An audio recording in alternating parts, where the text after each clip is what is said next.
King Soldier.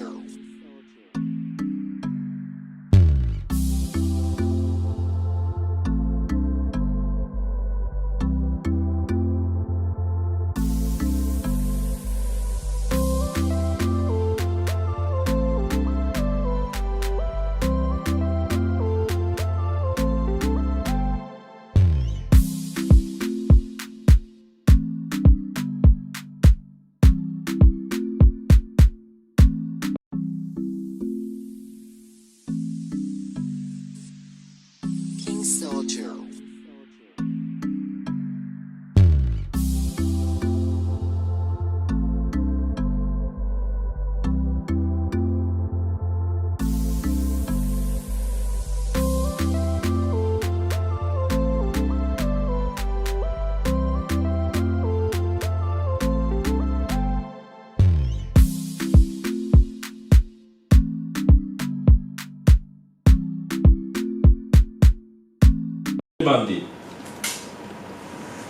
Je me demandais au frère Barthélemy d'élever sa voix, de prier pour recommander ces instants d'écoute de la parole de Dieu entre les mains du Seigneur.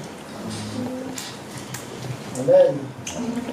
Père de grâce, nous te bénissons et nous te glorifions encore pour cette opportunité, Seigneur, que tu nous accordes d'écouter ta parole, Seigneur. Ta parole qui libère, ta parole qui sauve. Il déclare qu'il envoya sa parole et sa parole est guérie, papa. Nous te confions ce moment entre tes mains, papa. Lorsque ta parole va sortir, Seigneur, qu'elle guérisse quelqu'un au nom de Jésus-Christ.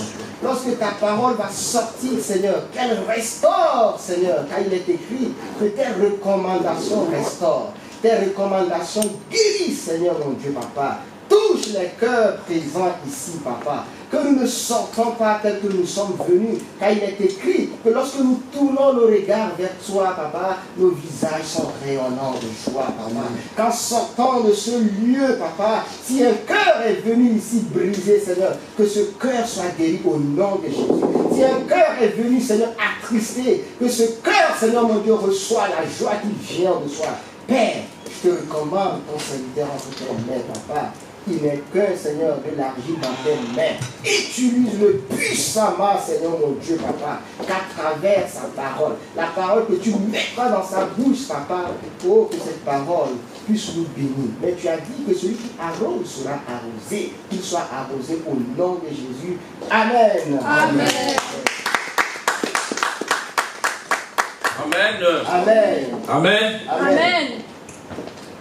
J'avais dit la dernière fois que je vous ai vu pendant mes interventions, j'ai toujours demandé que vous restiez concentrés pour m'observer.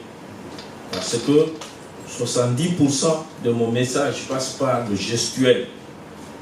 Si vous fermez les yeux et vous ne me regardez pas, vous allez entendre 30% de l'essentiel de ce que je vais dire. Amen. Amen. Et si vous me regardez, vous allez capter 100%. Amen. Amen. Amen. J'avais prévu de vous parler de la maturité spirituelle. Mais avant d'arriver à la maturité spirituelle, je voudrais qu'on fasse un tour dans la nature, puisque la Bible dit la nature elle-même doit nous enseigner, doit nous apprendre beaucoup de choses. Amen. Amen. Lorsqu'un parent met au monde un bébé, le souhait de tout parent, c'est de voir son bébé grandir. Amen. Connaître une bonne croissance physique, un développement psychomoteur, Amen. un développement au niveau cognitif, c'est-à-dire de son cerveau, de son intelligence. Aucun parent ne voudra voir son enfant rester stationnaire depuis qu'il est bébé. Vous voyez, les mères ont de joie de changer de couche de leur enfant, n'est-ce pas? Mais cette joie-là va se transformer en colère. Le jour où le bébé atteint 4 ans, il continue à faire pipi, caca dans la couche. Est-ce que la mère va changer de couche en chantant? Non. Là, elle ne chante plus. Furieuse, la bouche pleine de salive, le visage fermé, et parfois, ce n'est plus des câlins, ça devient, on tire les oreilles, on donne, on dit, mais attends, qu'est-ce que tu veux me faire voir là? Ça sent mauvais, toi. 4 ans, tu continues à faire besoin dans les toilettes, dans les couches. Pourquoi? Parce que, à un certain âge, on ne supporte plus que ce bébé qui devrait être autonome continue à être dépendant de sa mère. La mère révoltée ne pourra pas continuer à faire de câlins, à caresser, cajoler le bébé tel qu'elle le faisait au début. Pourquoi? Parce que chaque chose a son temps. Au fur et à mesure que le bébé prend de l'âge, il faudra qu'il croisse, qu'il grandisse, qu'il se développe, qu'il prenne de l'autonomie vis-à-vis de certaines choses. Amen. Amen. Il ne faut pas que les parents l'accompagnent tout le temps. Il ne faut pas que les parents lui donnent à manger. Vous avez déjà vu un gars de... Monsieur, tu as quel âge toi? Oui. 6 ans? 11 ans. Est-ce qu'à ton âge, tes parents ils te donnent à manger à table? Ils te mettent de la nourriture dans ta bouche?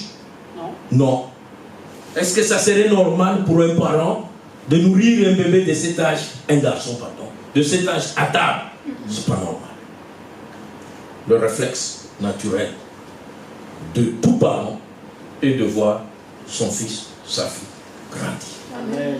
Devenir autonome, indépendant, et ne pas toujours rester attendre que les parents fassent tout à sa place. Amen. Amen. Qui ne veut jamais se développer dans tous les domaines, tous les secteurs de la vie? Si vous prenez des footballeurs, lorsqu'ils commencent leur carrière, comme amateurs, ils commencent dans des petites fédérations du quartier, des petits clubs. À un moment donné, ils veulent évoluer dans leur carrière. Ils veulent appartenir à de grands clubs. Pourquoi pas l'école de foot? Pourquoi pas se faire vendre dans un autre club pour pouvoir évoluer? Et la famille du joueur, et le joueur lui-même, tous voient l'avenir de la carrière, puisqu'ils espèrent tirer des bénéfices escomptés. Vrai ou faux? Ça voudrait dire que la nature nous montre que nous ne voulons pas du statu quo. Il en est de même de votre Père spirituel. Depuis le jour que vous avez dit oui à Jésus, depuis le jour que vous avez donné votre vie au Seigneur Jésus, vous avez été soumis à sa parole qui est la nourriture spirituelle qui voudrait que vous puissiez la manger, Amen. vous puissiez grandir avec, vous puissiez croître. Et Dieu, votre Père spirituel, ne voudra pas non plus vous voir autant d'années passées à l'église, autant d'ancienneté que vous pourriez vous revendiquer depuis votre acceptation ou votre croyance en Jésus. Vous pourriez vous revendiquer d'une ancienne expérience en Christ. Oui, mais qu'en est-il de votre niveau spirituel? Vous en êtes encore au niveau de bébé spirituel ou vous êtes quelqu'un qui a déjà atteint une maturité? Bien aimé, la maturité spirituelle est importante, d'autant plus que il y a 2 raisons majeures que vous deviez comprendre. Pourquoi la croissance ou la maturité spirituelle est importante?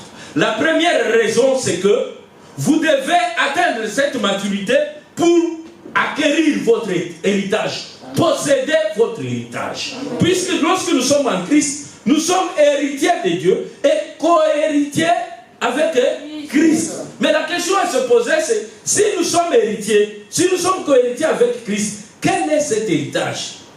Il existe bien sûr un héritage, puisque vous faites partie de la famille royale. Un enfant né dans la famille de la reine d'Angleterre, le jour même de sa naissance, c'est un riche ou n'est pas un riche? C'est un riche d'office en naissant. En venant au monde, il y a déjà la fortune pour lui à sa disposition. De la même manière que vous, lorsque vous êtes né en Christ, vous appartenez d'office à la famille royale, à la famille de Dieu. Vous avez un héritage que l'on vous a légué. Et il reste à ce que vous puissiez posséder cet héritage. Vous n'en posséderez pas tant que vous n'avez pas atteint cette maturité spirituelle. Il est important d'atteindre la maturité spirituelle pour, posséder l'héritage que notre Dieu le Père nous a prédestiné avant la fondation de ce monde. Puisque la Bible dit dans Galates, aussi longtemps que l'héritier est un enfant, il ne diffère en rien d'un esclave. Parce que toute sa fortune, toute la richesse qui constitue l'héritage que les parents lui ont légué, vont être gérés par les administrateurs. Ces administrateurs, c'est des personnes désignées pour s'occuper de ces mineurs bébés inconscients de sa fortune. Ils disent, si on le laisse gérer tout seul, à cet âge-là, inconscient qu'il est, il va gaspiller, il ne connaît pas la valeur, l'importance de son héritage, il peut gaspiller. Et on va gérer pour lui, nous sommes des administrateurs ad hoc, c'est-à-dire désignés à ce titre-là, jusqu'à ce que l'enfant atteigne quoi? La majorité. Et à sa majorité, on fait la remise, reprise. Tant que vous n'avez pas atteint cette majorité spirituelle que j'appelle maturité spirituelle, il vous est difficile, bien aimé, de posséder votre héritage. Première raison. Deuxième raison, vous devez atteindre la maturité spirituelle parce que il y a des fonctions ministérielles qui vous attendent en Christ. Vous avez été appelé à un ministère, à un grand ministère. Mais vous n'allez pas exercer ce ministère tant que vous n'avez pas atteint la maturité spirituelle. Est-ce que c'est clair? Amen. Là, c'était un introduction. Maintenant, on va lire la parole de Dieu dans Ézéchiel, chapitre 47, verset 1 jusqu'à 5. Si vous me permettez, je vais lire très rapidement. Ézéchiel 47, verset 1 à 5, nous lisons pour la gloire du Seigneur. Il me ramena vers la porte de la maison, et voici de l'eau sortait sous le seuil de la maison, à l'orient, car la face de la maison était à l'orient. L'eau descendait sous le côté droit de la maison au midi de l'autel. Il me conduisit par le chemin de la porte septentrionale, et il me fit faire le tour par dehors, jusqu'à l'extérieur de la porte orientale. Et voici l'eau coulait du côté droit. Lorsque l'homme s'avança vers l'orient, il avait dans la main un cordeau, et il mesura 1000 coudées. Il me fit traverser l'eau, et j'avais de l'eau jusqu'aux chevilles. Il mesura encore 1000 coudées et me fit traverser l'eau, et j'avais de l'eau jusqu'aux genoux. Il mesura encore 1000 coudées et me fit traverser, et j'avais de l'eau jusqu'aux reins. Il mesura encore 1000 coudées et c'était un torrent que je ne pouvais traverser car l'eau était si profonde qu'il fallait y nager. C'était un torrent qu'on ne pouvait traverser. Amen. Amen. Que le Seigneur ajoute de l'onction à sa parole. Amen. C'est Ézéchiel qui nous parle de sa vie. Ézéchiel voit quelqu'un en vision le faire visiter un lieu qui ressemblait à un hôtel comme celui-ci. Ézéchiel voit l'homme qui le guidait lui montrer un petit fleuve dont la source provenait de l'autel. Ce fleuve, avec de l'eau qui jaillissait depuis l'autel, coulait et les eaux sortaient par la porte. La petite porte qu'on appelle la septentrionale. Puisque dans ce temple, il y avait plusieurs portes. Mais Ézéchiel voit que l'eau coulait en direction de cette autre porte-là. Le monsieur qui lui faisait ce tour dit à Ézéchiel, fils de l'homme, approche-toi, je vais te faire vivre 4 expériences. Combien d'expériences? 4 expériences. Il voit dans la main de l'homme qui lui faisait ces expériences un cordeau. Permettez-moi d'utiliser le jargon que vous connaissez. Une jauge. Vous connaissez une jauge? Voilà. Entre ses mains, il y avait une jauge. Le monsieur lui dit, regarde. Ézéchiel a regardé le monsieur. L'homme lui dit, je vais prendre la jauge, je vais plonger dans l'eau pour mesurer le niveau de l'eau. Lorsqu'il a plongé la jauge, il mesure la profondeur, il trouve 1000 coudées. 1000 coudées, c'est l'équivalent de 450 mètres. C'est une unité de mesure utilisée avant que le système métrique actuel soit mis en place. Combien de mètres? 450 mètres de profondeur. Ézéchiel, tu as vu? Dit oui, je vu. Alors, essaie de traverser. On va voir ce qui se passe. Ézéchiel affronte l'eau pour pouvoir la traverser. Lorsqu'il mit ses pieds dans l'eau, il trouve que l'eau s'arrêtait au niveau de quoi? De cheville. Première expérience. Qu'as-tu vu? Ézéchiel répond, mais vous avez mesuré 1000 coudées de jauge? Bien sûr. Profondeur 1000. Et coudées, ça fait 450 mètres. Je dis oui. Mais comment se fait-il que j'entre dans l'eau? 450 mètres, c'est beaucoup. Mais je constate que l'eau, je ne reste pas immergé dans l'eau, mais l'eau reste au niveau de quoi? De cheville. Il dit oui, c'est la première expérience. On passe à la seconde. La seconde expérience, toujours la même jauge. On plonge. On retrouve encore combien? 1000 coudées. La mesure n'a pas changé de profondeur. Même profondeur. Mais cette fois-ci, Ézéchiel traverse. Le gars, il passe. L'eau n'est plus aux chevilles, mais au niveau de genoux. Il dit, Ézéchiel, qu'as-tu vu? Il dit, mais là, toujours 1000 coudées, au lieu que je sois vraiment immergé, je me trouve avec l'eau au niveau des genoux. C'est pas normal. Il dit, oui, je sais que c'est pas normal. Troisième expérience, jauge. Combien de coudées? 1000 coudées. Ça fait 450 mètres. Pour la troisième fois, Ézéchiel traverse. Il voit que l'eau se limite au niveau de rein, donc aux hanches. Est-ce que c'est normal pour 450 mètres l'eau aux hanches? Non. Ézéchiel dit, c'est pas normal. Il dit, d'accord. On passe à la quatrième expérience. On mesure la jauge. Combien de coudées? 1000 coudées. Toujours 450 mètres. Je voudrais retenir votre attention. J'attire votre attention sur le fait que à chacune des expériences, la jauge a indiqué toujours 1000 coudées, la constance, 450 mètres de profondeur.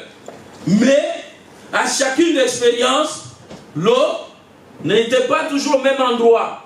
À la première expérience, c'est aux chevilles. Deuxième expérience, aux genoux. Troisième expérience, aux hanches.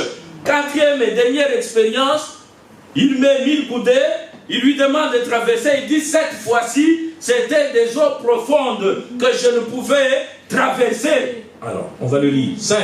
Il mesura encore l'eau jusqu'au rein. Il mesura encore 1000 coudées. C'était un torrent que je ne pouvais traverser, car l'eau était si profonde qu'il fallait y nager. C'était un torrent qu'on pouvait traverser. Amen.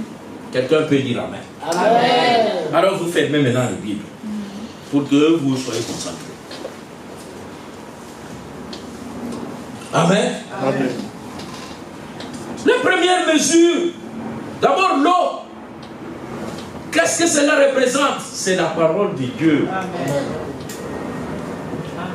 C'est la seule nourriture à laquelle vous êtes soumise depuis que vous avez donné votre vie à Jésus, depuis que vous êtes venu dans cette église. On est en train de vous nourrir le matin, le soir, en ligne, sur la chaîne de Maman Nicole, en live comme ça. Tout le jour, vous êtes exposé à écouter, à entendre, à réentendre plusieurs fois la parole de Dieu. Amen. Amen. L'eau, c'est la parole de Dieu. La jauge que nous avons mise pour mesurer la profondeur, cette jauge, c'est que je pourrais dire que ça représente le niveau d'eau, le niveau d'émergence dans la parole de Dieu. Et ça représente aussi, ça vous permet de mesurer le taux d'exposition à l'écoute de la parole de Dieu. Amen. Je donne un exemple. De la même manière que le pasteur commande, prêche la parole, C'est la même parole qui est écoutée par Barthélemy. C'est la même parole qui est écoutée par la sœur Kéa.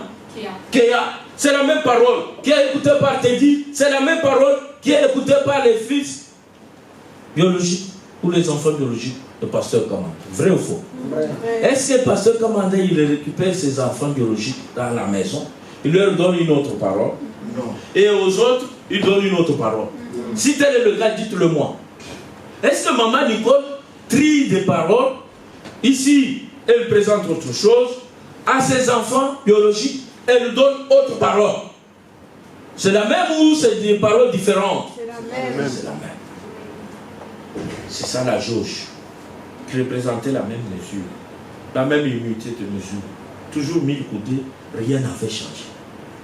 Mais ce qui avait changé, c'était la capacité de réception de parole. Ce qui a changé, c'est en quoi la parole à laquelle nous sommes exposés tous les jours à écouter, en quoi cette parole a affecté notre vie, a impacté notre vie pour transformer nos vies. Puisque le pasteur vous a dit ici, il y a des livres dans le monde. Moi, je vous avais dit ce que j'avais dit au prof franc-maçon de la Sorbonne, qu'il existe plusieurs bibliothèques dans le monde entier, remplies de milliards et milliards de livres. Mais il existe un seul livre capable de toucher le cœur de l'homme et le transformer. C'est la Bible, la parole de Dieu. Amen. Vous êtes exposés à cette parole de la même manière.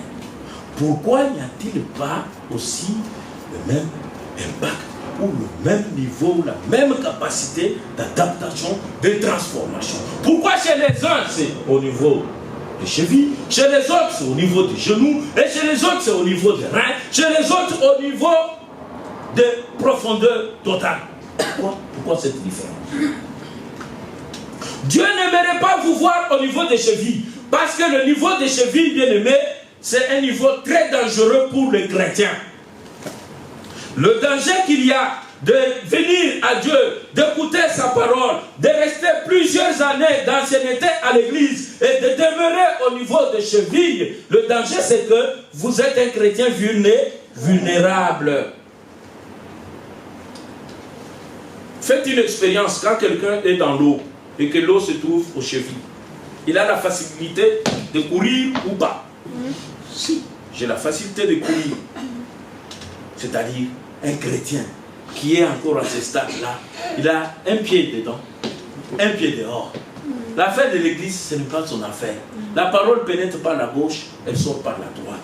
À la sortie de l'église, lorsque vous lui demandez, on a prêché quoi? Ah non, le pasteur d'aujourd'hui là, ah c'est un marrant, il nous a fait rigoler. Oui, mais on a donné quel message? Il n'a pas retenu ce qu'on a prêché ici. Ce qui lui a retenu, lui, c'est le geste du pasteur. Il commente, ah non, il nous a fait rigoler. Oui, moi je suis venu vous faire rigoler. Mais c'est ce qu'ils vont raconter là-bas. On a prêché, ah non, on a rigolé, je t'assure. Oui, je t'assure. Moi, je t'assure que j'ai fait autant d'heures d'autoroute pour te faire rigoler. Mais il y a comme ça des chrétiens qui sont des bébés spirituels, du niveau des chevilles, qui malgré leur ancienneté, malgré le temps qu'ils ont passé à écouter la parole de Dieu, à servir Dieu, malgré le fait qu'ils ont participé à la création de cette église, malgré le fait que leur nom figure sur le statut de l'église, ils ont déclaré en mairie le jour de la création de l'association, puisque les églises fonctionnent comme des associations. Bien sûr, votre nom figure là-bas, mais au ciel, votre nom y est absent. À quoi sert-il à un homme de dire que nous avons commencé cette histoire, nous avons été à la genèse de cette église, nous avons été, mais lorsqu'on met la jauge spirituelle, vous en restez encore au niveau de cheville. Vous êtes vulnérable. Quelqu'un au niveau des chevilles, c'est quelqu'un qui se trouve dans l'eau et que lorsque les ennemis veulent le suivre pour l'attraper, il y a la facilité de l'attraper ou pas? Bien sûr, puisque l'eau n'est pas profonde. L'ennemi, il ne va pas toucher aussi. Vite, vite, vite, il vous met la main, il vous attrape. Vous êtes toujours vulnérable puisque c'est une position très fragile. Vous ne pourriez pas vous en sortir tout en étant dans cette position-là. L'eau aux chevilles, quand quelque chose arrive pour courir et fuir, vous courez, mais l'ennemi de la montagne, il descend vite, il vous rattrape, il vous ramène dehors, il vous abat. Amen. C'est le genre de chrétiens que vous voyez tout le temps se réveille affaibli. Parce qu'aujourd'hui j'ai rêvé, la nuit c'est comme si quelqu'un m'étranglait. Aujourd'hui j'ai rêvé, quelqu'un est en train de me tabasser. Je vous assure, j'ai mes côtes qui font très mal. Quelqu'un m'a étranglé au cou, je me manquais la respiration. À un moment donné, j'ai crié Chelsea. L'enfant ne sortait même pas. Quand j'ai crié Chelsea, quelqu'un voulait me mettre. Donc, c'est des chrétiens qui sont au niveau des chairs, des chevilles, qui sont vulnérables. Il leur faut monter de dimension. Je risque de vous comparer au blé et à de l'orge. Attention, ceux-là on les touche. Mais il faut être de l'huile et du vin pour être intouchable. Quelqu'un peut dire Amen. Amen. Ça, Christian n'a rien compris. Ah oui, il faut que Christian demande. Amen, amen. Amen. Voilà. Un chrétien au niveau des chevilles, c'est un chrétien dont les convoitises de la chair continuent à dominer son âme. Il y a tout le temps la guerre entre sa chair et son âme. Toutes les punitions, les besoins, les désirs de la chair sont en train de monter en lui pour pousser son âme à pécher. C'est des gens de personnes qui disent au pasteur, papa, franchement, depuis que je suis venu à Jésus, j'ai arrêté l'adultère, j'ai arrêté l'impudicité. Je ne fais plus ça, je ne fréquente plus les bars. Mais, papa, pour un verre d'alcool quand même. Non, quand l'occasion se présente quand même, papa, parce que je ne te cache pas. Tu sais que pour la dîme, je donne ma dîme.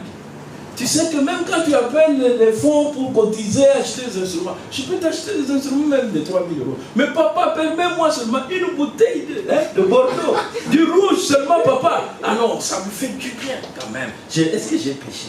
Vous voyez, quand vous sentez un chrétien, parlez de ce langage-là. Comprenez sa jauge, son niveau de cheville. Malgré le nombre d'années passées à l'église, il est encore à ce stade-là. Amen. Amen. C'est des gens dangereux. Nos églises n'ont pas besoin de personnes qui ont duré longtemps pour nous dire, moi c'est depuis qu'elle était là prêchée à Paris, lorsque la première église de réveil est née à Paris, j'ai donné ma vie au Seigneur. La question n'est pas là, la question c'est que où est-ce que vous en êtes? Lorsque la jauge spirituelle passe, est-ce que vous êtes là? Amen. Amen. Lorsque vous êtes devant les épreuves de l'ennemi, est-ce que vous êtes vulnérable ou vous êtes intouchable? Ce soir, bien-aimés, je vous invite à quitter cette vie-là. Vous êtes appelés à grandir. Vous êtes appelés à atteindre la maturité. Dieu ne vous appelle pas à rester au niveau des chevilles. Dieu ne veut pas vous voir à rester bébé spirituel éternel. Vos parents spirituels ne veulent pas vous voir rester à ce stade-là. Ils veulent vous voir grandir, prendre des responsabilités, aller dans le monde, conquérir le monde, ramener le monde à Christ, gagner les âmes. Ils ont besoin d'une grande armée de vaillants. Amen. Notre grande armée ne doit pas avoir de bébés de 5 ans, 6 ans qui font des toilettes dans leur couche. Même pasteur commande, s'il ne gifle pas, moi quand je viens te changer cette couche-là, je gifle et je jette même la salive sur toi. Quelqu'un peut dire Amen. Amen. Ah oui, un gros bébé de 18 ans, moi je vais commencer à lui donner la bouillie. Pourquoi je lui donne la bouillie? N'a-t-il pas de l'autonomie pour manger seul? N'a-t-il pas de l'autonomie pour cuisiner seul? Est-ce que moi, au lieu de m'occuper des nouveaux bébés qui naissent dans l'église, dois-je continuer à m'occuper de celui avec qui j'ai fondé l'église, celui avec qui nous avons signé les statuts de l'église, qui se dit que j'étais parmi les pionniers? Parmi les pionniers, mais je dois te donner des rudiments, des choses rudimentaires, jusqu'à cet âge. Quand est-ce que je m'occuperai de nouvelles âmes? Amen. C'est révoltant. Dieu se révolte quand il trouve que tu es encore de cette catégorie-là, malgré ton ancienneté. Dieu t'invite à quitter cette catégorie. Amen. Amen. Amen. Est-ce que dans la position où l'eau se trouve aux chevilles, regardez-moi, si j'ai envie de boire de l'eau, ou j'ai envie de me laver, vous pensez que j'ai la facilité d'accéder à l'eau? Regardez ma taille là. Quand l'eau est aux chevilles, pour boire de l'eau, je fais comment? Vous voyez ces positions-là? Pour prendre de l'eau et me baigner, je fais comment? C'est compliqué, n'est-ce pas? C'est le genre de chrétien que vous voyez dans l'église. Il est dans l'église, dans l'aquarium, Mais il pleure de la soif. Vous avez déjà vu quelqu'un dans un aquarium qui pleure que je n'ai pas de l'eau à boire. Mais attends, tu es où là? Tu es où là? Qui t'a privé de l'eau? Qui t'a interdit de boire? C'est la position qu'il occupe. C'est que l'eau se trouve aux chevilles. Il n'arrive pas à s'incliner. La position n'est pas confortable pour lui de s'incliner tout le temps, prendre de l'eau, s'incliner tout le temps, prendre de l'eau et se laver. Il trouve que c'est des manœuvres vraiment. C'est des chrétiens qui sont dans l'église, dont leur soif n'est toujours pas étanchée. Ils n'ont jamais mis fin à l'envie. C'est-à-dire, ils sont parasitiques. Ils se le mentent tous les jours. Ils ont faim, ils ont soif, ils ont faim, ils ont soif. Vous savez les conséquences, pasteur? C'est des chrétiens comme ça qui sont connus de tous les pasteurs qui passent ici. Dès qu'il y a un nouveau pasteur, un visiteur qui passe, il fait connaissance. Il donne le numéro de téléphone. Après, il dit au pasteur, je viendrai dimanche prochain dans ton église. Restez seulement là, grandissez, quittez le stade de cheville, atteignez la maturité, c'est tout. Vous ferez le tour des pasteurs, vous ferez le tour des églises, vous ferez des requêtes en requêtes. Finalement, les pasteurs rentrent quand ils se voient. Comment va le frère là? Ils se connaissent. Comment va le frère? Ah, bien aimé, ça fait 3 dimanches qu'il n'est pas venu chez moi. Oh, pasteur Paul, ne t'inquiète. Dimanche dernier là, il était chez moi. Après, on m'a dit qu'il était chez pasteur Liévin le dimanche du 15. En bas, il cherche quoi? On ne sait pas. C'est un frère éternellement assoiffé. Éternellement sans étancher sa soif. Donc, son niveau de jauge, c'est au niveau de quoi? Cheville. C'est des gens qui nous posent problème dans nos églises. Demain, il est présent. Dimanche prochain, il est absent. Au jour de jeûne, il est absent. Après, quand tu l'appelles, j'étais en voyage. En réalité, il a menti. Il n'était pas en voyage, il était chez pasteur Sylvain. Il a prié là. Amen. Amen. Demain, il donne sa dîme ici. Dimanche prochain, il donne sa dîme chez pasteur Sylvain. Quand il voit un homme de Dieu prêcher à la télé là, il prend le numéro, il l'appelle. Papa, je t'envoie mon téléphone. Oh, tu as combien de pères spirituels toi? Tu as combien d'endroits où tu donnes ta dîme toi? Tu as combien de maisons où toi tu rentres, on sait que tu es le fils de telle maison? Ils ont plusieurs pères spirituels. Ils sont nourris aux mamelles différentes. Alléluia. Je vous invite à demeurer aux seules mamelles qui vous nourrissent. Amen. Les seules mamelles qui vous ont caressé. Restez fidèles à ces mamelles-là. N'avez pas tété ici, tété là-bas. Vous aurez la diarrhée spirituelle. Ouais. À force d'aller tété ici, tété là-bas. Vous vous soumettez à autant de mamelles. Vous allez vous arrêter de choses qui ne vous fassent pas grandir comme il faut. Amen. Amen. C'est quoi alors le niveau des genoux? Bon. Que ce soit au niveau des chevilles comme au niveau des genoux. Je donne l'exemple. Si vous me voyez, moi, votre pasteur, devant vous, avec les chaussons, j'ai dit les chaussons, sans chaussettes, le dessus, vide, il n'y a que des chaussons. Est-ce que j'ai des considérations et du respect de vous? Non. Est-ce que vous pouvez me respecter? Déjà, vous dites merde. C'est ces gens de chrétiens qui, pendant qu'ils sont en train de chasser les démons, au nom de Jésus, allez Satan, je t'ordonne, va. Là où Satan il donne, il se réveille, il dit quoi? Qui m'aime là? Qui m'aime me cite là? Qui me cite là? Il regarde, il dit, ah c'est lui. Ah, va d'abord t'habiller. Tu n'as que des chaussons au pied. Va d'abord mettre le pantalon, va d'abord mettre la chemise, après viens me chasser. Satan il connaît. Qui peut obéir?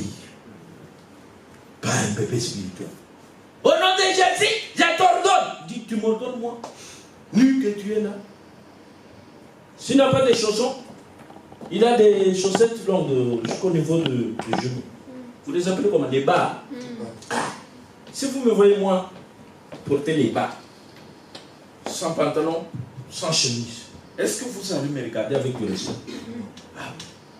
C'est comme ça que les mauvais esprits se moquent des chrétiens qui n'ont que des chaussons, qui n'ont que des bas. Ils disent, mais allez d'abord vous habiller avant de commencer par nous chasser. Au nom de Jésus, je te chasse. Je te ligote, je te lie, je te renvoie dans le feu. Avant de me lier, de me ligoter, de me renvoyer dans le feu là, va porter les habits. Amen, amen.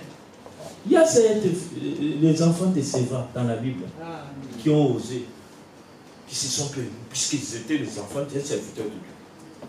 Leur père chassait les démons. Ils ont dit, mais c'est simple, non? Ça se transmet de père en fils. Ils n'avaient pas encore réglé leur affaire de l'identité. Ils n'avaient pas encore été sûrs de leur maturité en Christ. Ils se sont permis d'oser faire ce que leurs parents faisaient. Eux aussi. Au nom de Jésus, je te chasse, je te lie, je te ligote, je te renvoie, je te terrasse, je te renverse. Satan dit quoi? Je connais Paul qui prêche Jésus. Je connais Jésus que vous me citez. Mais vous là, qui êtes-vous? Qui êtes-vous? Vous savez ce que Satan a fait?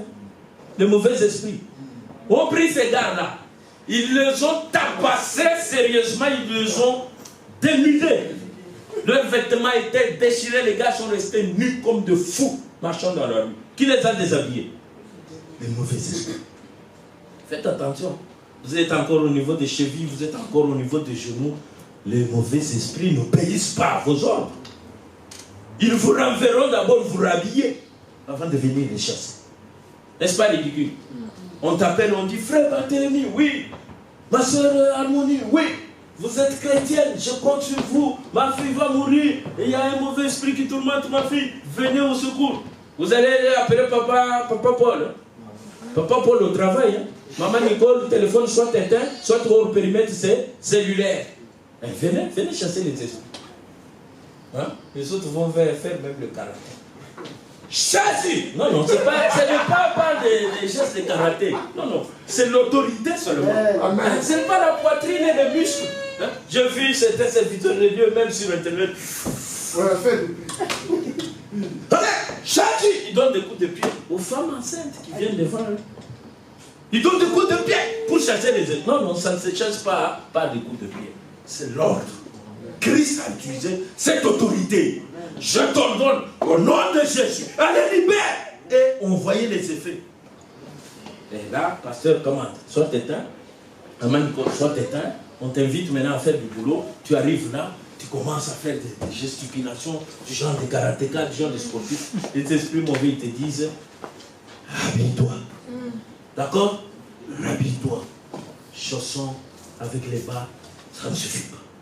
Amen. Amen. Voilà encore le danger. Les chrétiens, à ce stade-là, au niveau de genoux aussi, ils sont déculottés. N'ont pas de caleçon, n'est-ce pas? Ah oui, c'est des gens de l'impudicité. Ça, c'est leur domaine. Quand il arrive à l'église, là, il peut jouer au clavier. C'est gars, c'est toujours sur les sœurs qui chantent. Après, en sortant là, il drague telle fille, il peut draguer 5 filles dans une même église. Mais sur 5 filles, tu vas te marier avec laquelle? Un aventurier spirituel. Il joue ici au clavier, dimanche prochain. Il joue à l'église d'Aubervilliers, dimanche 8. Il joue à l'église de Paris, dimanche 15. Il joue à Saint-Denis. Et partout là, il drague des sœurs. Il est encore au niveau des genoux. La partie supérieure n'a pas été couverte. D'accord? C'est un gars toujours exposé au risque. Et celui qui était au niveau des chevilles, et celui qui était au niveau des genoux, tous ont écouté la même parole, ont été exposés à la même parole. La jauge mesurait combien? Toujours 1000 coudées. Donc les hommes de Dieu font leur travail bien. À aucun moment les 1000 coudées ne sont pas passés à 500 coudées. C'est toujours 1000 coudées, intactes. Maman Nicole vient et vous soumet à 1000 coudées. Papa Paul vient et soumet à 1000 coudées. Quand moi je viens, c'est toujours la profondeur de 1000 coudées. Mais comment se fait-il que les gens écoutent le même message profond? Les gens sont exposés à l'écoute de la parole, de la véritable parole de Dieu. Mais au niveau des changements, nous ne voyons pas de résultats. Vous croyez que ça nous fait de joie d'adopter ou de faire croître des bébés spirituels qui ne grandissent pas, si vous permettez la tautologie, de s'occuper des bébés spirituels éternels. Non. On aurait besoin de voir un bébé grandir, s'habiller, être propre, autonome, tout seul. La fois passée, quand j'ai amené mon enfant pour la crèche, on me dit, est-ce que maintenant il est propre? Est-ce que tout seul il est autonome? Il sait aller aux toilettes? Et un petit gamin de la crèche, on m'exige ça. Mais entre-temps, nous à l'église, on n'a pas de petits gamins, on a des bébés cadeaux. On a des bébés cadeaux qui ne sont pas autonomes. Même pour lire la Bible, ce n'est pas son problème. La Bible elle-même, il n'en a pas. Il me dit qu'il a son téléphone. Le jour que son téléphone est déchargé, il n'accède pas à sa Bible. Puisque la Bible, le papier, cette version, papier ici, le diable est en train de tout faire pour semer la crise mondiale. Pour que même les librairies qui fabriquaient ces Bibles puissent fermer et mettre les gens au chômage. Tout sera fait pour que la Bible que vous voyez inspirée soit transformée en Bible électronique. Tout ça est fait exprès pour que, au moment venu, on fasse disparaître la Bible. Mais la véritable Bible, vous devez l'avoir dans vos cœurs. Celle-là ne vous sera pas arrachée. Même si le téléphone est éteint, même si la tablette est déchargée, même si ma Bible ici est volée, brûlée, on me met là, je sors de mon réservoir. Je sors ce que j'ai dans mon trésor. Et je nourris le peuple. Et ça, personne ne pourra vous l'arracher. On met un bébé spirituel. On lui demande de chanter un peu les chansons qu'il connaît du monde. Pas du monde, on peut lui demander de chanter un peu les chansons chrétiennes. Il vous chante les albums de Mike Kalambay, de Moïse Oulié. Il imite même la voix comme Moïse Oulié. Héros. Il se fait héros. Il chante Kalambay là, il devient comme le petit frère de Kalambay. Il sait tout faire. L'homme bon, il change même de voix, il devient l'homme bon. C'est bien, mais viens, amène ces gars-là, mets ici, prêche-nous même 3 minutes. Il fait pipi dans les habits. 3 minutes, tu n'arrives pas à exhorter le peuple de Dieu. 3 minutes, tu n'arrives pas à prier. On lui dit chez lui, prie. Sur son lit, au bout de 2 secondes seulement, il commence à somnoler. Il oublie même les phrases qu'il avait sorties, les premières phrases. Il commence à citer des choses qui n'ont rien à voir avec Dieu. Oh Seigneur Jésus, si je mange un peu de la chikwande, si je me retrouve chez maman Nicole avec de l'eau kangel. De quoi de l'eau kangel? De quoi de l'eau kangel? Ça vient d'où ça, tout ça? Ça vient d'où ça? Donc c'est des choses qui étaient dans son subconscient. Il est devenu comme un fou à cause du sommeil là. 3 minutes seulement, il n'a pas pu prier. Il se retrouve avec beaucoup de choses dans sa bouche. Mais mettez-le à parler politique. Il vous parle de politique comme s'il était le petit frère de Chirac. Comme s'il avait avec Sarkozy. Il connaît même quand Sarkozy vendait des journaux. Mais attends, parle-nous de la Bible. Là, il n'est pas dedans.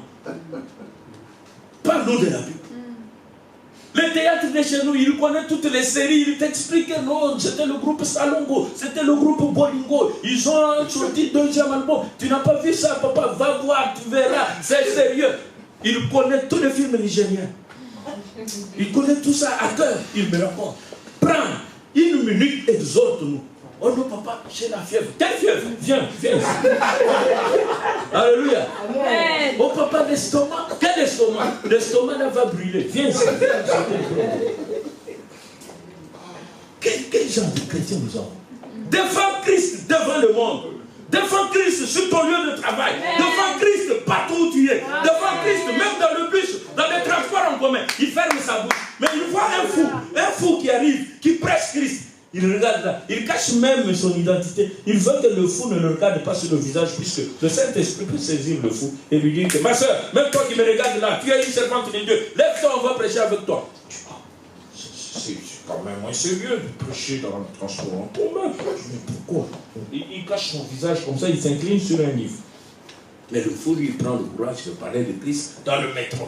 Pendant que les chrétiens, ils prennent leur visage, ils s'inclinent en bas. Bébé spirituel. Vous allez être chevilles, vous allez être au niveau de Dieu. Dieu ne veut pas vous voir là. Ça, ce n'est pas encore votre étape. Amen. Je vous invite à quitter là. 3e expérience. Ce n'est plus au niveau des chevilles, ni au niveau des genoux, c'est au niveau de quoi? De reins. Là encore, les choses commencent à s'améliorer. Parce que le chrétien, au moins, il a caché toute cette partie. Donc, sa nudité, il s'est un peu à moitié habillé, n'est-ce pas? Il a caché ce sexe et le haut reste ouvert. Hein? Est-ce que vous pourriez m'accepter chez vous quand je viens en pantalon et ceinture, chaussures, sauf je n'ai pas de chemise. Le haut c'est nu. Vous me trouvez respectueux? Non. Est-ce que si vous chassez les esprits, ils vont obéir ou ils vont vous demander, va d'abord mettre la chemise. Alléluia. Amen. Va d'abord mettre ta chemise, va d'abord mettre ta veste, mon ami. C'est-à-dire, comme le bas est déjà caché, ce chrétien-là, au moins il a vaincu l'adultère, la prostitution. Ça, au moins, il a réussi à dominer. Mais, des petits détails de mais, la reste. Pasteur, mais il faut me comprendre. Bon, si vous dites qu'il faut rester rigoureux par rapport au... Est-ce que, pasteur, même du champagne, est-ce que ça pose problème? Bon, je goûte juste un petit peu seulement le jour de mon anniversaire pour faire plaisir à mes amis. Est-ce que, pasteur, regardons bien dans la Bible même, à vous-même. Est-ce que vraiment, vous pensez que même Dieu, c'est mon jour, il n'y a qu'un seul jour dans la vie pour faire plaisir aux amis. Est-ce que Dieu va me tenir rigueur? Là, il amène des mais. Mais pasteur, j'allais beaucoup. Me prostituer, mais j'ai arrêté, vous savez, je ne fume plus de la cigarette, vous savez, je me battais avec des amis, vous savez, pasteur, mais comprenez-moi de ce côté-là, votre dit, mais je vous la donne à 100%, je ne touche à rien. Mais pour ça, pasteur, ayez un peu de largesse. Comprenez mon nez? Moi, je ne comprends pas ton émotion, parce que Dieu t'a délivré totalement et pas partiellement. Quelle émotion je dois comprendre? Vous comprenez ma faiblesse petit à petit avec moi. Petit à petit, tu as quel âge dans cette église-là? Quelle est ton ancienneté en Christ? Pour que moi je te comprenne petit à petit. Ce n'est pas toi que je dois entendre, de toi que je dois entendre des propos de petit à petit. Il faut un peu avoir de patience, ça arrivera. Parce qu'il y a des bébés spirituels qui viennent d'arriver aujourd'hui, qui eux peuvent retenir ce langage. Je leur dirai bravo, courage, je suis avec vous, je vous accompagnerai jusqu'à ce que vous puissiez vaincre les passions et les désirs de votre chair. N'est-ce pas vous, ancienneté, vous vous réclamez ancien, n'est-ce pas? Vous vous réclamez diacre, vous vous réclamez évangéliste, vous vous réclamez cofondateur même de l'église parce que vous avez signé les statuts. Vous êtes même prêt à aller amener pasteur devant la justice pour dire mais nous avons signé notre histoire à nous tous. Oui, l'histoire à nous tous, oui. Viens prêcher ici. Oh, j'ai mal au l'estomac. Pourquoi tu as mal au l'estomac? Pourquoi tu as mal à l'estomac? On va gêner 1 semaine, on va gêner 3 jours. Oh non, papa, je prends les médicaments. Quels médicaments? Des astuces, de fausses raisons pour pouvoir se sauver. Amen. Dieu ne vous appelle pas à rester à ce stade-là. Ça serait humilié. Ok? Mais ces gens-là, parce qu'ils ont toujours la soif interminable, même en étant dans l'eau. Parce que quand l'ennemi veut tirer de loin, l'ennemi peut décider de ne pas te pourchasser. Mais de loin, il tire avec des balles. Ça va t'atteindre ou ça ne va pas t'atteindre? Ça va atteindre. Si l'eau est au genou, si l'eau est aux chevilles, si l'eau est au niveau des reins, le dessus, le reste est exposé. De la montagne, on peut me cibler, n'est-ce pas? C'est les gens des chrétiens qui disent, mais je ne comprends pas, pourtant je suis dans Dieu, je suis en Jésus, comment ont-ils pu réussir à m'atteindre? Mais ils ont réussi à t'atteindre puisque tu n'es pas immergé, mon ami. C'est tes pieds qui sont cachés dans l'eau. C'est tes genoux qui sont juste trempés dans l'eau. C'est tes reins qui restent là-bas. Mais le reste, c'est exposé. Quand ils te tirent de haut, de la vallée, ils vont t'atteindre. Amen. Amen. Tu veux devenir intouchable. Tu veux devenir de l'huile et du vin. Mais attends, il faut grandir, n'est-ce pas? Il faut grandir. Ne reste pas à ce stade-là, puisque tout le temps, les sorciers vont t'atteindre. Quand il y a des plans pour décimer la population, tu feras partie de ceux qui vont quitter en premier. Tu n'as pas de protection. Tu mourras du poison. Quand il y a un accident, tu seras le premier parmi les victimes. Et après, on va pleurer. Le Seigneur nous a fait honte.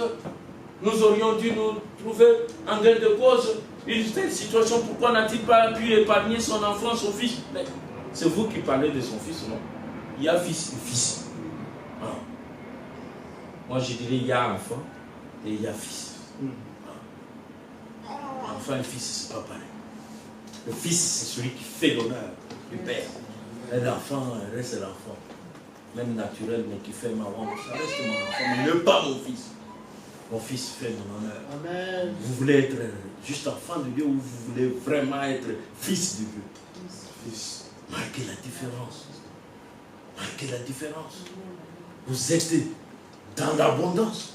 Il n'y a pas de sécheresse ici. Vous êtes dans l'abondance. Mais dites-moi, qu'est-ce qui vous bloque de quitter ce stade de cheville là, de quitter ce stade de genou là, de quitter ce stade de rein, de hanche là, d'atteindre la profondeur du eau, qui vous prive de vous allaiter complètement aux mamelles, qui vous prive, Amen. Amen. Celui qui croira en moi. Les fleuves d'eau vive, mais ça va couler quand? Ça va couler quand? Ça reste des paroles mortes. Les chrétiens, ils attendent de voir cette eau vive couler de toi pour que le monde inconverti vienne à Christ. Il viendra quand? Si de toi-même, il n'y a pas les eaux vives là, il y a les eaux mortes. Vous connaissez les eaux mortes? Oui, allez en Israël visiter la mer morte. Rien ne vit dedans. Il n'y a plus de poissons puisque c'est du sel qui a formé la glace, la mer morte.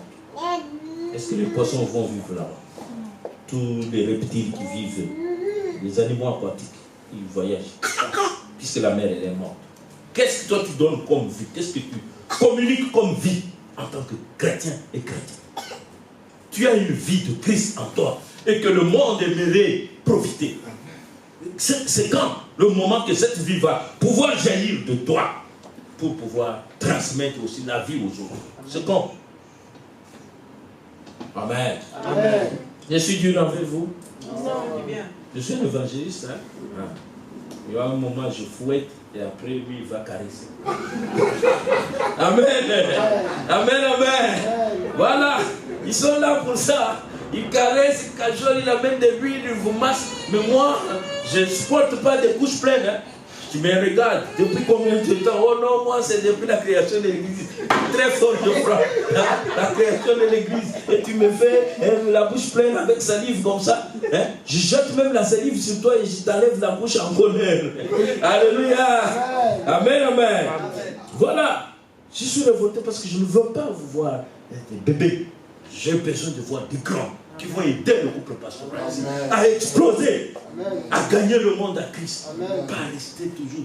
Un jour, papa, il faut les laisser venir aussi enseigner.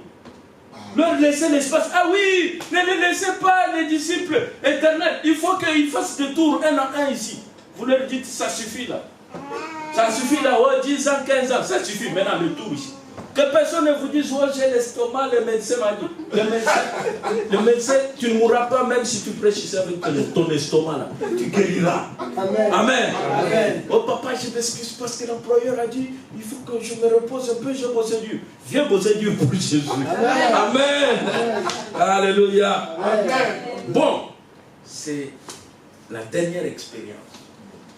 La bonne, la meilleure à laquelle je vous invite à participer. La dernière expérience, on amène Ézéchiel. Toujours 1000 coudées, bien aimé. Rien n'a changé en termes de coudées. De jauge est resté la même. Le niveau de profondeur est resté toujours le même. 450 mètres. Cette fois-ci, quand il essaye de mettre le pied, il dit waouh, je ne pouvais plus. C'est l'immersion totale. Je me trouve submergé dans l'eau, une eau profonde, aussi profonde que personne ne pouvait oser traverser. C'est cette dimension-là d'un chrétien spirituel. Amen. Cette dimension-là qui fait de toi un chrétien mature. C'est cette dimension-là à laquelle Christ voudrait te voir accéder.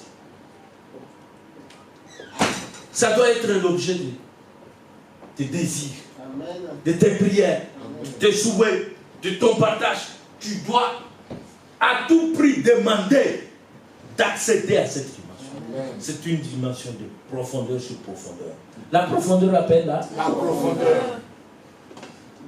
C'est dans cette dimension-là que tu es invulnérable. On tirera des balles à gauche, à droite. Dès que tu fais ça, on ne te voit pas. Amen. L'eau te cache complètement. Est-ce que là encore la nudité peut être visible? Non. Tous tes désirs sexuels, tes passions sexuelles, tes pulsions, tous tes désirs de la chair là sont immergés complètement dans nous. Amen. Tu es un chrétien brisé, un chrétien complètement gagné à Christ, un chrétien à disposition entière de Christ, un vase d'honneur que Christ utilise pour faire éclater sa gloire sur la terre. Amen. Quand tu es dans cette dimension, tu opères avec Christ. Parce que tu es dans la plénitude. Seigneur est ta foi.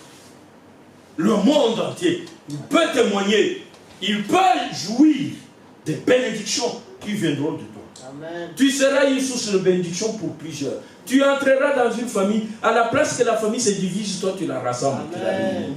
Tu entreras dans un endroit où il y avait la sécheresse. Dès que tu marques ta présence à cet endroit-là, les choses qui étaient sèches commencent à revivre. Si c'est le travail qui mourait, on voit que vraiment le travail, l'entreprise était prête à fermer. Depuis qu'Harmonie a commencé à faire son stage dans cette entreprise, l'entreprise commence à faire des chiffres d'affaires. Formidable. On dit, mais on voulait fermer, mais depuis qu'elle est là, on ne fermera plus cette entreprise. À la fin de ton stage, nous te faisons signer un contrat. Tu vas être la directrice de cette entreprise. Nous marquons des différences avec le monde. Amen. Amen. Je ne sais pas, tu arrives à un endroit, les gens s'entendaient. Dès que toi tu arrives là, les gens sont des ennemis. Ils ne se parlent plus à cause de toi. Oh mon frère, ma soeur, tu te maries dans une famille. Tout le monde s'entendait bien. Le fête de Noël, il se passait en famille. Depuis que toi tu es marié dans cette famille-là, les familles sont divisées. Personne ne parle à personne. Depuis que tu es là, la reine. On a épousé la reine d'Angleterre qui ne veut pas que les familles se parlent. Ah, la reine, une fille de Dieu. Et dimanche, avec Bible sous l'épaule. Il faut tout pour acheter de bonnes Bibles. Une Bible impressionnante, mais qu'elle ne lit pas. Qu'elle ne lit pas, qui n'est pas gravée dans son cœur. Une fille de Dieu. Avec de l'eau au niveau des chevilles. Avec de l'eau au niveau des genoux. Avec de l'eau au niveau des hanches. Ne reste pas à cette dimension. Dieu t'appelle cet après-midi à rester immergé complètement. La délivrance pour laquelle Christ est mort pour toi à la croix, ce n'est pas une délivrance partielle. Elle est plutôt une délivrance totale. Tu as besoin de ton corps, il a besoin de ton âme, mais aussi de ton esprit. Comment tu peux me dire que j'ai donné mon cœur à Dieu, Dieu est le contrôle de ma vie, mais ton corps encore, tu ne l'as pas encore donné totalement à Dieu. Pasteur, si tu comprends bien, si je ne me prostitue pas, je ne gagne pas, j'ai ma carte de séjour. Vous savez qu'il existe des cartes de séjour pour prostituer? Vous connaissez ou pas? Il en existe en Grèce. L'État grec donne des titres de séjour, motif prostitution. Oh, je reçois des soeurs à l'église qui me disent, j'ai mon titre de séjour. Hein? Mention, prostituée. Et les impôts sont calculés sur base de ce qu'elle gagne et déclare à la fin de l'année pour le renouvellement de son titre de séjour. Combien de clients as-tu eu? Et fait un rapport pour que l'État puisse renouveler. Voilà. C'est pas loin, c'est en Grèce. À Thessalonique, à Corinthe. Ouais, j'étais là. J'ai vu des prostituées de Corinthe, de Thessalonique, qui me disent que mes pasteurs, mais c'est sur base de ça que je vis. Je paie mon appartement, je nourris mes enfants, je fais venir ma famille qui est restée au pays. Voilà. Je paye notre travail. Voilà. Est-ce que son corps est donné entièrement à Christ? Pas du tout. Même si elle chante devant le micro, même si elle a une belle voix angélique, elle me chante Abandonaka, Makamboy. Ça ne me dit rien, je bouche même mes oreilles. Mais oui, c'est quoi là? Vous me faites danser, moi, vous venez jouer avec moi pour me chanter une voix angélique. Donne d'abord ton corps à Jésus. Ah oui, va d'abord t'habiller. N'est-ce pas? Mais comment? Abandonaka, Makamboy. Qu'il change d'abord ta vie à toi avant de venir chanter pour moi. D'accord? Oui. Dieu t'invite à accéder à cette dimension, à bénéficier de cette délivrance totale. Une toto, c'est-à-dire totalité. Il n'y a pas de partialité. Non, moi, pour mon corps, pasteur, il faut avoir encore de la patience. C'est pas facile de me débarrasser de la prostitution. Non, non. Pour Jésus, c'est le brisement. Le marteau, il vient, il écrase. Le marteau, il ne laisse pas encore des morceaux qui vont encore se prostituer. Ou bien ce corps-là, il est pour la gloire de Dieu. Ou bien ce corps-là, il est pour la gloire de Satan. Et quand moi j'ai le marteau-là de parole de Dieu, je brise. Amen. Ce n'est pas un corps que je brise en laissant une partie pour la prostitution, pour ramener les revenus du titre de séjour, enrichir mon église avec les dîmes salies. Alléluia. Amen. À quoi sert-il alors de prendre ces dîmes-là, de te laisser mourir? Qu'au jour de Christ, on va me dire, moi, que je n'ai pas fait mon rôle. Le pasteur, je ne vais pas parler comme évangéliste, je dois le dire. Christ vous attend là où il veut que vous soyez.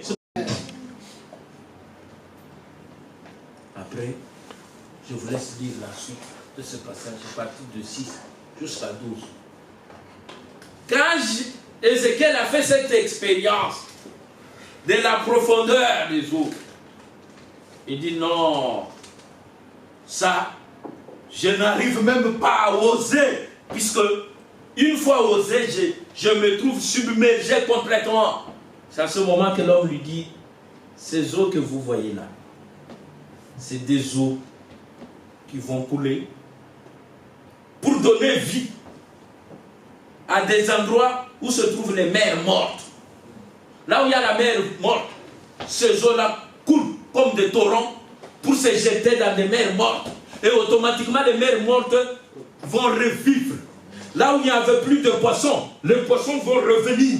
Là où les arbres fruitiers avaient séché, à cause de la présence de ces eaux ici abondantes, les arbres fruitiers vont commencer à redonner la verdure et à redonner le fruit. Là où les ports avaient fermé, puisqu'il n'y avait plus d'activité de pêche, les pêcheurs avaient fermé leur filet, leur activité, puisque ces eaux-là amènent une nouvelle vie. Donc de nouvelles activités économiques reprennent. Les pêcheurs viennent mettre de nouveau leur filet. Les entreprises de pêche s'installent et les commerçants commencent à exploiter. Le port qui était séché, le port reprend de vie. L'activité économique se voit. Le chrétien, il amène un nouveau souffle à ce qui est déjà séché. Amen. Amen. Dans le mariage, vous amènerez un nouveau souffle. Dans votre entreprise, vous amènerez un nouveau souffle. Dans votre chorale, vous amènerez une touche supplémentaire. Dans le ministère ici, vous amènerez une touche supplémentaire. Amen. Puisque en toi, lorsque tu as donné ta vie à Jésus, Christ avait mis des dons et des talents, on appelle en anglais des gifts. Sachez que ces dons et talents sont là, pas pour vous servir vous, mais pour servir les autres. Vous devez les mettre à contribution. Mais quand? C'est seulement quand vous atteindrez la maturité. Je vous ai dit au début que la deuxième raison pour laquelle nous devons atteindre la maturité spirituelle, c'est parce qu'il y a une fonction ou des fonctions ministérielles qui nous attendent. Ces fonctions ministérielles qui vous attendent, c'est pour maintenant passer à l'exercice effectif de vos dons. Et ces dons-là, vous les exercerez quand vous serez mature. Aussi longtemps que vous êtes bébé, aussi longtemps que vous êtes à ce stade-là, ces dons sont en train de dormir. Vous êtes en train de les priver à ceux qui devraient en profiter. Et pendant que vous êtes en train de les priver à ceux qui devraient en profiter, le Seigneur, il vous redemandera des comptes. Quelqu'un peut dire Amen. Amen.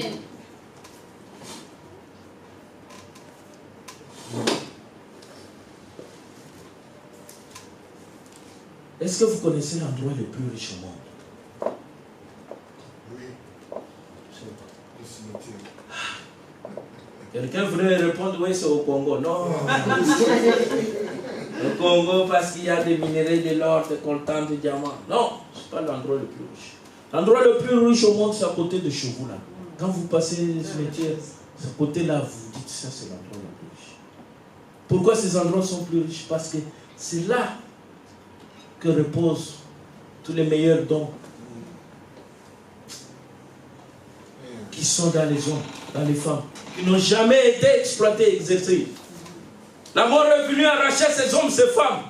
Tous sont morts. On les a enterrés avec leurs dons, avec leurs talents intacts. S'il vous plaît. Vierges. N'ont jamais utilisé. Et ils reposent dans leur tombe avec ça. Quelle privation! Vous avez privé le monde du meilleur de vous-même. Parce que vous y allez dans cette tombe-là, vous dormez avec tout ce que Dieu avait mis en vous. Et personne n'en a profité. C'est au cimetière que reposent les meilleurs projets qui n'ont jamais été réalisés. Moi, je bâtirai la plus grande église. Moi, je construirai le grand temple. Moi, je ferai un grand ministère. Moi, je chanterai les meilleurs cantiques. Mais depuis qu'il a dit, moi, je ferai, la mort l'a arraché. Il n'a jamais fait même un petit cantique. Les chorales de côté, il n'a jamais composé. Depuis que la mort l'a arraché, il va se reposer dans sa tombe. Il n'a jamais bâti un petit ministère, même de 5 personnes. Mais il a promis que je ferai. Alléluia. Amen. C'est au cimetière qu'il y a plusieurs bouquins, plusieurs livres qui n'ont jamais été édités ni publiés. Je suis en train de préparer un livre. Papa, vous verrez, mon livre va sortir, vous verrez. Depuis qu'il a dit vous verrez, il est mort. Il n'a jamais publié son livre là. Ça va où? Au cimetière. Ça dort, ça se repose. Je sortirai mon album bientôt. J'ai été au studio, je suis dans les finitions. Toujours des promesses. Depuis qu'il a dit ça, on était en 2000. En 2010, il me répète la même chanson. Oh non, je ferai mon album. Bien aimé, ton album là, il en est où? Oh, papa, bientôt il va sortir. Et là, le Covid arrive et on l'arrache, il meurt, on l'enterre. Il faut aller dans sa tombe récupérer son album là. Puisqu'il n'a jamais publié cet album. C'est au cimetière qu'il y a des meilleurs projets de mariage qui n'ont jamais abouti. Je me marierai à cette fille-là. Quand je vois cette fille-là, mon cœur tremble. Mais oui, ton cœur tremble, mais le problème c'est que tu n'as jamais eu le courage de draguer la fille. De son vivant, la fille quand elle marche, elle n'a jamais su que le frère là a des regards sur moi et a des bonnes intentions sur moi. Mais comment tu vas te marier avec une fille que tu n'as jamais osé approcher et dire ouvertement que mon cœur bat pour toi? Oh, moi, ça peut vraiment être ma femme. Et le courageux qui a le courage d'aborder la fille, de la draguer et de célébrer le mariage, quand on le présente à l'église par le pasteur Paul, que tel frère se marie à telle soeur le dimanche du 20 octobre, tu te fâches, tu dis je vais sortir de cette église-là. Comment pasteur peut prendre ma femme? Comment pasteur peut prendre ma femme et la céder à un autre homme? Pourtant j'avais beaucoup aimé cette fille-là. Mais mon ami, tu l'as aimé depuis quand? Oh, ça fait 5 ans. Tu l'as aimé dans ton cœur. Tu l'as aimé dans ton cœur. Elle-même ne savait pas que tu l'as aimé. Et du coup, quand tu apprends qu'on annonce la fin de son mariage, tu te fasses, tu menaces de quitter l'église. Va! Quitte l'église, mais tu mourras avec le projet de ton mariage dans la tombe. On viendra te saluer. Bonjour, bien-aimé, amoureux. Est-ce que as-tu pu marier la fille que tu avais tant aimée? Oh non, j'étais fâché, je suis parti. Au revoir. Au revoir à la tombe. Alléluia. J'ai donné l'exemple de cimetière pour te dire qu'il ne faut pas que toi tu sois le prochain pour enrichir encore les cimetières. Les cimetières qui pourtant sont déjà des endroits les plus riches. Dites Amen. Amen. Je ne veux pas que les dons que tu as là, je ne veux pas que les talents que Dieu a mis en toi là aillent enrichir davantage le cimetière. Avant ta mort, dites à votre bien-aimé qui est à gauche, à droite, avant ma mort, dites-moi, avant ma mort, il faut que je vide, les talents, les dons, les talents qui sont en moi. Je dois les mettre à la disposition de Christ pour bénir les autres, pour bénir le monde, pour impacter le monde, pour influencer le monde. Quelqu'un peut dire Amen, Amen. Applaudissez très fort pour la gloire du Seigneur. Seigneur. Il ne faut pas aller enrichir. Si j'apprends que vous êtes allés enrichir le cimetière avec tout ce que Dieu a fait de vous là, je demanderai la permission au pasteur pour le jour de votre enterrement. Je lui dirai, moi jamais ne le fouet le jour de l'enterrement. Je te suis même sur ta tombe là, je te fouette. Je lui dis, pourquoi tu peux nous quitter comme ça, nous laisser assoiffés de tout ce que tu avais en toi là. C'est resté des projets. Alléluia. Amen. Oh, j'ai bâti une belle maison de 15 chambres. Mais commence par bâtir une petite de 2 chambres, non? Tu ne l'as jamais bâti, seulement de 15 chambres. Montre-moi le plan. Tu avais dessiné le plan où? Il dort là-bas. C'est pour ça que vous voyez les gens, les francs-maçons là, les occultistes là. Quand ils veulent chercher des projets, de choses à faire, ils ne vont pas loin. Ils vont où? Dans les cimetières. Ah mais ils vont au cimetière la nuit. Ils réveillent un gars, dis-toi, réveille-toi, donne-moi ton projet là, que tu n'avais pas rien. Il te vole ça. Il l'applique. Il n'a pas besoin de commencer à refaire à zéro. Pourquoi il va refaire? Parce qu'il existe déjà des projets riches au cimetière. C'est pour ça qu'ils visitent tout le temps le cimetière la nuit. Ils vont invoquer les esprits de ceux qui dorment dans le cimetière. Allez toi, donne-moi, donne-moi. Il prend le livre qu'on avait déjà commencé à concevoir. Il prend telle chanson qu'on avait déjà commencé à composer. Il vole ça. Il vient publier ça à titre posthume. Pourtant l'auteur est déjà dedans. Amen. Amen. Ah, si tu n'es pas un chrétien profondément ancré dans la parole de Dieu, tes dons, tes talents qui vont se reposer là, les francs-maçons, les magiciens, les occultistes, les sorciers, te poursuivront même dans la tombe pour te voler ça et aller s'en servir. Est-ce que toi tu veux que le don de Dieu en toi, un sorcier accède à ta tombe, à ton esprit pour voler ça et amener? Moi, avant de mourir, je mettrai à la disposition du monde le don, le meilleur de moi-même. Et je resterai une carapace vide qui rentrera dans la terre. Quand les sorciers, les marabouts ils viendront, ils ne trouveront rien. Tout sera déjà vidé. Dites Amen. Amen. Voilà. On va se lever. Il faut qu'on fasse une prière de révolte. Amen.